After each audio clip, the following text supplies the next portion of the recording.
মা বড় নাকি বউ বড়? একজন পুরুষের জীবনে কে বড় বলুন তো? আসুন আজ একটু বুঝিয়ে বলার চেষ্টা করি। একজন মা তার ছেলেকে জন্ম দেন নারী থেকে। একজন স্ত্রী সেই ছেলেকেই স্বামী হিসেবে জন্ম দেন হৃদয় থেকে। একজন মা তার অদেখা ছেলেকে অনুভব করেন পেটে হাত রেখে 10 মাস। একজন স্ত্রী সেই অচেনা ছেলেকেই অনুভব করেন বুকে হাত রেখে সারাটা জীবন। একজন মা জন্ম দেন একজন শিশু পুত্রকে।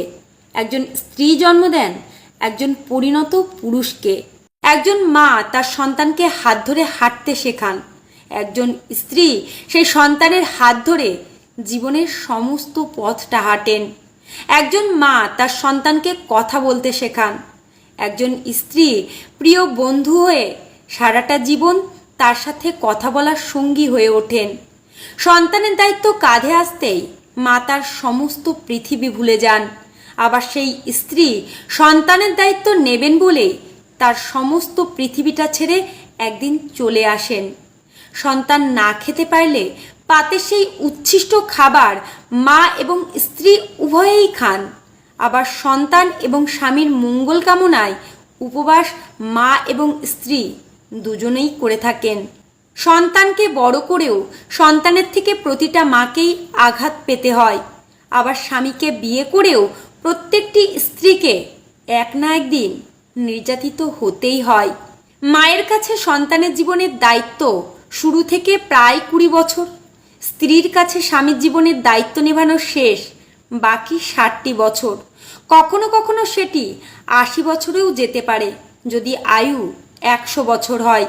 সন্তানের শৈশবে তার মলমূত্র মাই পরিষ্কার করেন। সন্তান যখন বৃদ্ধ হন তখন তার এই একই দায়িত্ব স্ত্রীর কাঁধেই বর্তায়।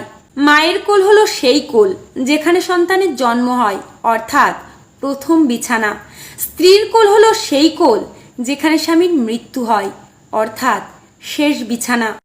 কিন্তু সমাজ এবং পরিস্থিতি আজ এমনই যে ছেলেটির বিয়ের পর মায়ের সাথে স্ত্রীর তুলনা করে প্রতিটা মুহূর্তে মাকেই শীর্ষস্থানে রাখেন। যেখানে দুজনের ভূমিকাই সমান সেখানে সামাজিক নজরে কেন মা আর স্ত্রীর মাঝে তুলনামূলক দ্বন্দ্বে বারবার পাঁচিল উঠবে বলতে পারেন? গর্ভ থেকে জন্ম দেওয়াটাই মা ও স্ত্রীর মধ্যে যদি সবচেয়ে বড় পার্থক্য হয়ে থাকে তাহলে শেষ কথা এইটাই বলবো, একজন আপনাকে গর্ভে ধারণ করেছেন, অন্যজন আপনার জন্য গর্ভ ধারণ করবেন। একজন আপনাকে জন্ম দিয়ে মা হয়েছেন, অন্যজন আপনার জন্য আরেকজনের